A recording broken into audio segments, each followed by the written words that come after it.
भजेऽहम्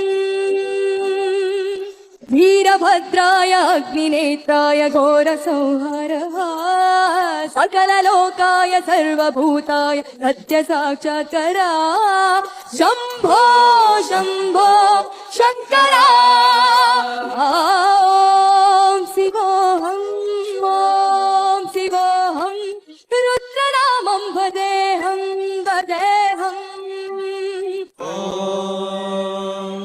नमः सोमाय च रुद्राय च नमस्ताम्राय च अरुणाय च नमः शङ्गाय च पशुपतये च नम उग्राय च भीमाय च नमो अग्रे वदाय च दूरे वदाय च नमो हन्ते च हनीयसे च नमो वृक्षे व्यो हरिकेशे व्यो नमस्काराय नमः शम्भवे च मयो भवे स नमः